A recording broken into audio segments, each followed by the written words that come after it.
Hi, guys, this is Direk Khanijou, and welcome to my podcast. Today's episode is about my reading habits. Reading is one of the most important things I do each day. The person who has had the most influence on my reading habits is the author Ryan Holiday. When I discovered his reading habits, they made so much sense that I just copied a lot of it. Here are a few tricks I use when reading. First, I try to be smart about what I read. For example, I especially enjoy reading up on financial history and business biographies. I find these topics interesting, they help me with my work, and the lessons from these books are usually enduring. So, reading them is a pretty good return on my time.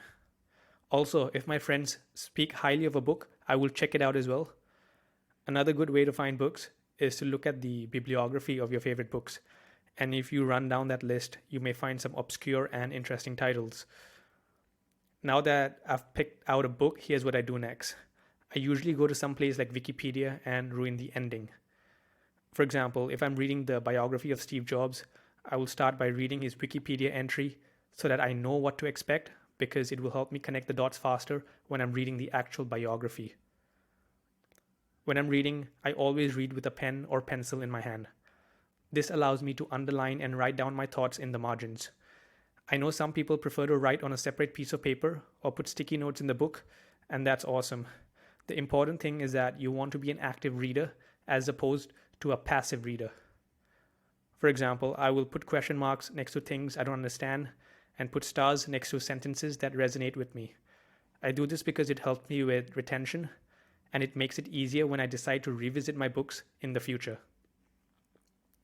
Next, when I'm reading, I try to block out all distractions. This means putting my phone and laptop away.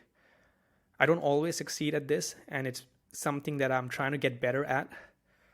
Also, if I'm not enjoying the book or it's not resonating with me, I will put it down and pick up something else.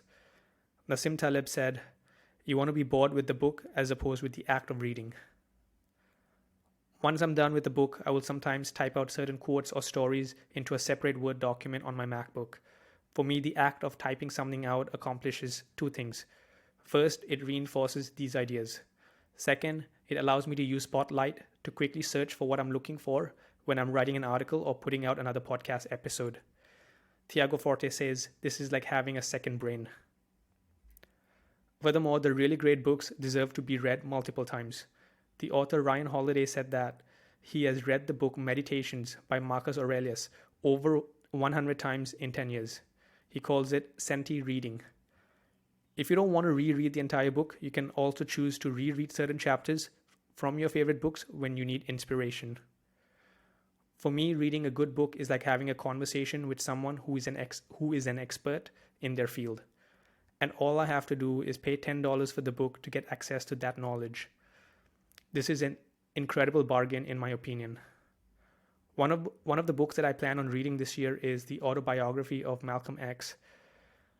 When he was sentenced to prison, he started reading.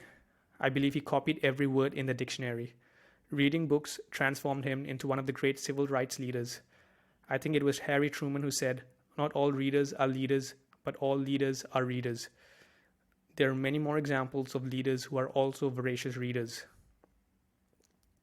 The historian Niall Ferguson said that the dead outnumber the living 14 to 1, and we ignore the accumulated experience of such a huge majority of mankind at our own peril.